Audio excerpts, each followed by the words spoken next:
And I now give the floor to His Excellency Elmar Maharram Oglu Mammadyarov, Minister for Foreign Affairs of Azerbaijan.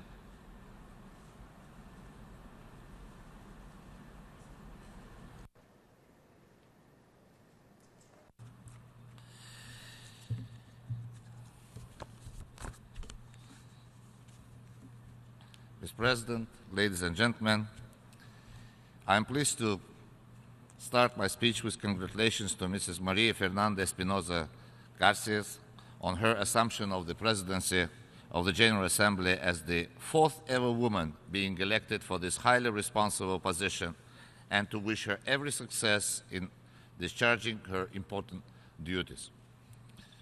Mrs. Espinosa may count on full support of Azerbaijan during her tenure. We're also grateful to His Excellency Mr. Miroslav Lajcik for his tremendous work in presiding over the Assembly during the 72nd session. I express my profound respect and gratitude to the Secretary General of the United Nations, His Excellency Mr. Antonio Guterres, for his dedicated leadership and efforts aimed at improving the efficiency of the organization. Taking this opportunity, I would also like to pay tribute to former Secretary General Kofi Annan, a man of peace. His legacy will remain as a true inspiration for all of us. Mr. President, the theme of this year's general debates is very timely and embodies the issue of utmost significance for all of us. We live in a globalized world where interactions between people representing different national societies are only getting more intense and more extensive. Azerbaijan fully supports the Secretary General's determination to genuinely contribute to preventing wars and sustaining peace, as well as his efforts towards responding early and effectively to conflicts and crises, assisting member states in their endeavors to sustain peace and build a resilient and prosperous society, and making the United Nations more coherent, integrated, effective, and efficient. As we embark upon the path of implementing the 2030 Agenda for Sustainable Development, we need to regularly test ourselves to identify the extent to which we are delivering on our commitments. Coordinated efforts and shared responsibilities among states, backed by adequate resources, are essential to secure a sustainable future and ensure that no one is left behind. Azerbaijan has adopted its national development strategy, taking into account the SDGs, and continues to implement large-scale programs on improving good governance, sustainable growth, strengthening the rule of law, ensuring respect for human rights, providing facilitated access to public services, and promoting inclusive societies. We continue to consistently undertake efforts aimed at promoting the living conditions of our citizens. The level of poverty in the country equals to 5.4%, while the unemployment rate is at the level of 5%. Davos World Economic Forum ranks Azerbaijan number 35 with respect to competitiveness. Among the developing countries, Azerbaijan is number 3 with respect to Inclusive Development Index. Azerbaijan contributes to regional development efforts through promoting connectivity.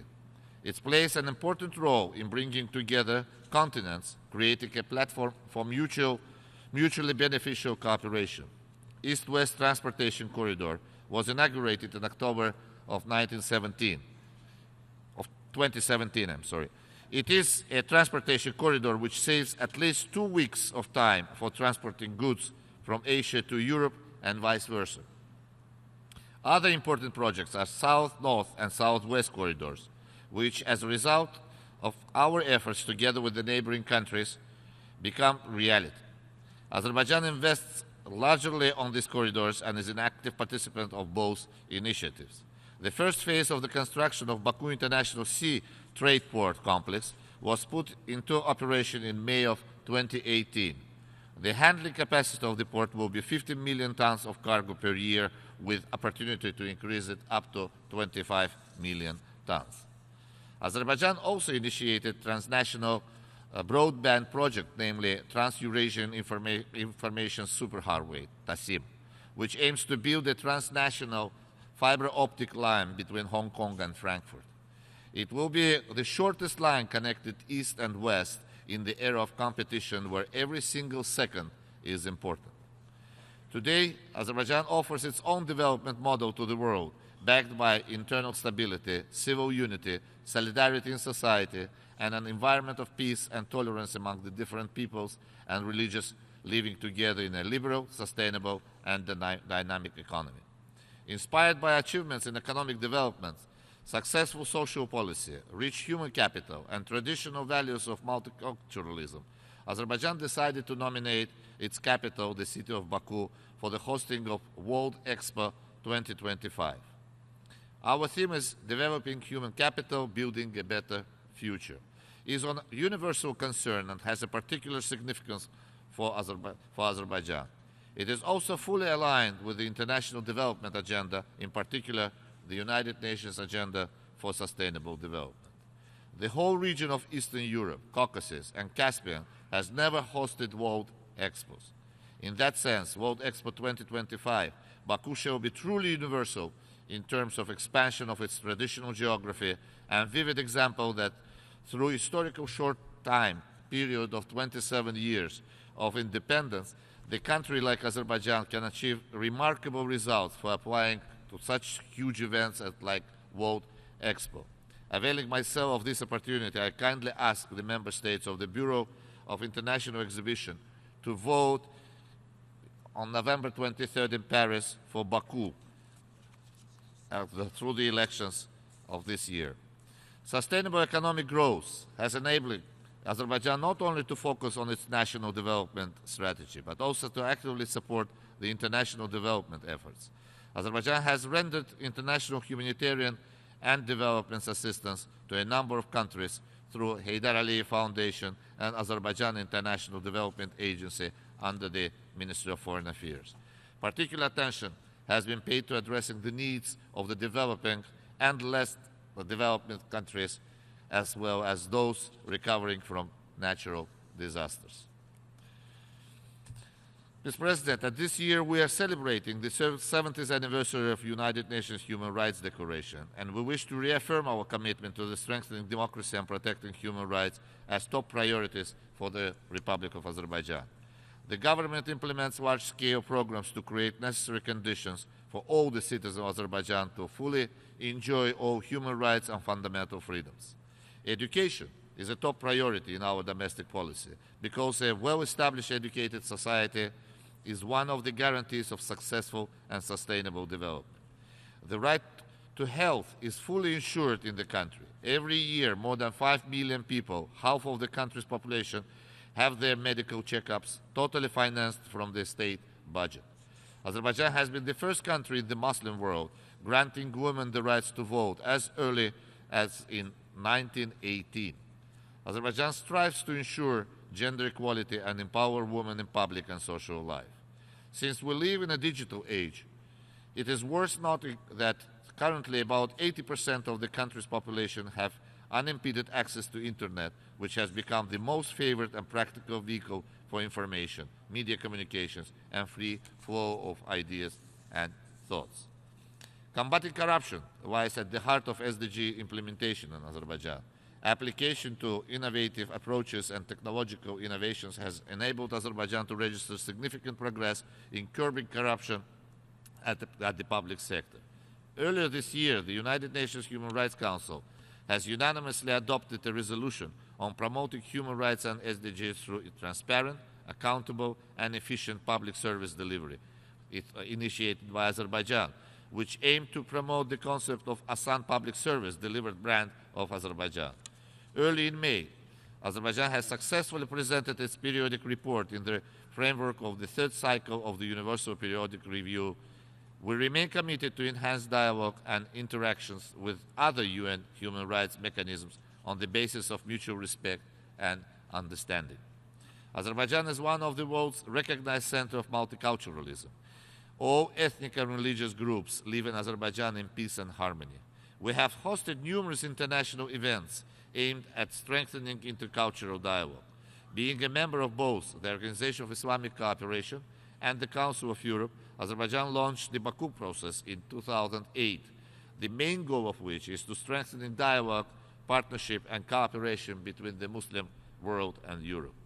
Implemented under the patronage of Azerbaijan leadership, the Baku process provided large-scale platform for exchanges of knowledge on interreligious and intercultural dialogue. In his most recent report on the promotion of the culture of peace, interreligious and intercultural dialogue, the Secretary General specifically mentioned the important role of Baku process in advocating for dialogue among cultures. This year marks the 10th anniversary of the Baku process, and a series of events will be organized on this occasion, including the high-level 6th Humanitarian Forum to be held on the 25th and 26th of October of this year in Baku. Mr. President, from this podium, I am pleased to announce that Azerbaijan is going to take over the chairmanship of the non-aligned movement next year. Throughout its history, the non-aligned movement has played a fundamental role in strengthening international peace and security by promoting adherence to the Bandung principles. The chairmanship of Azerbaijan will provide another impetus for advancing the founding principles of the movement, the 65th anniversary of which will be celebrated in 2020. Mr. President, unresolved armed conflicts, existing and emerging security challenges, and related humanitarian crises threaten to reverse much of the development progress. The ongoing armed conflict between Armenia and Azerbaijan still represents a major threat to international and regional peace and security. The conflict has resulted in occupation of 1/5 of the territory of Azerbaijan and has made approximately 1 out of every 9 persons in the country an internally displaced or refugee. Since the very first day of the conflict, combat operations have been conducted exclusively inside of the territory of Azerbaijan, almost in the middle of the country, affecting its civilian population and infrastructure.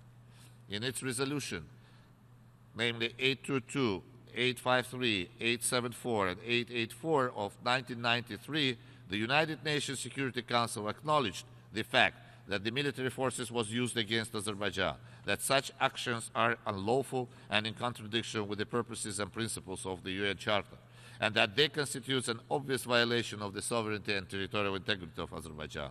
The numerous decisions and documents adopted by other authoritative international organizations have been framed along the same line.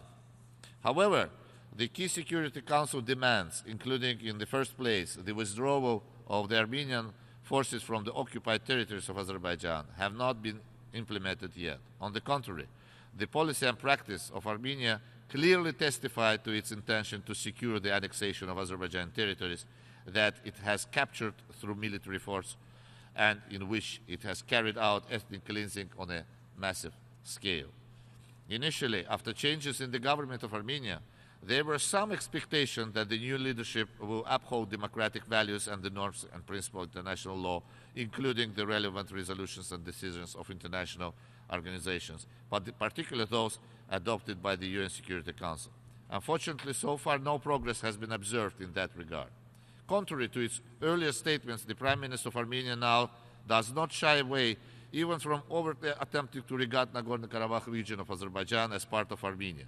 Such an annexionist claim does not only constitute utter disrespect for the norms and principles of international law and the resolutions adopted by the Security Council, but even undermines the peace process mediated by OSCE Minsk Group and its co-chairs. Thus, Armenia at the highest political level demonstrates that its real intentions are not the settlement of the conflict through negotiations, but continuation of the illegal occupation of Azerbaijani territories. As there are consistent and stable internal political developments in Armenia with no external understanding of what is going on in this country, we cannot and will not exclude that the latest statements and actions of the Armenian Prime Minister are aimed at escalation the situation on the ground, even more and provoking armed hostilities along the line of contact and on the border between Armenia and Azerbaijan. But one thing is clear, that full responsibility for the consequences of this negative scenario will lie entirely with the Republic of Armenia. We call upon the international community to send a strong message to and exert pressure on Armenia. Sorry, I need some water. We call upon the international community to send a strong message and exert pressure on Armenia to ensure its full compliance with the international law and to immediately and unconditionally start implementation of the relevant UN Security Council resolutions adopted with regard to the settlement of Armenia-Azerbaijan conflict. Armenia has consistently obstructed the conflict settlement process and in the meantime refuses to conduct result-oriented negotiations while it regularly resorts to various provocations on escalation of the situation on the ground and tries to consolidate the occupation of the seized territories by changing their demographic, cultural, and physical character and preventing the hundreds of thousands of forcibly displaced Azerbaijanis from returning to their homes. In flagrant violation of the 1949 Geneva Conventions, Armenia continues to exhibit its policy of illegal settlement of Armenians, particularly those from Syria, in the occupied territories of Azerbaijan. Armenia's new leadership should understand that their promises to the Armenian people to make Armenia economically developed and prosperous state cannot be possible without peace, good neighborly relations, and respect for the sovereignty and territorial integrity of its neighbors. The earlier Armenia puts aside its territorial claims and withdraws troops from the territories of Azerbaijan, the sooner peace can come to our region, and prospects for Armenia's development will be open. They are now talking much about democracy and the Armenians of the Nagorno-Karabakh region of Azerbaijan. But what about the Azerbaijani population of Nagorno-Karabakh and Azerbaijan from 7 surrounding districts who were subject to brutal ethnic cleansing and forced to leave their places of origin, homes, and prosperities? And properties. If the new Armenian leadership is calling itself democracy, then they have to act in accordance with the rule of law and democratic values, and let those uprooted people return to their homes and withdraw its armed forces from the occupied territories of Azerbaijan as it is demanded by relevant resolution of the UN Security Council and other international organizations. Azerbaijan sincerely believes that there is no alternative to peace, stability, and mutually beneficial regional cooperation, and is the most interested party in the earliest political settlement of the conflict. At the same time, no settlement of the conflict can be reached which violates the Constitution of the Republic of Azerbaijan and is inconsistent with the international law. The resolution of the conflict is possible only on the basis of sovereignty and territorial integrity of Azerbaijan within its internationally recognized borders. Thank you very much, Mr. President.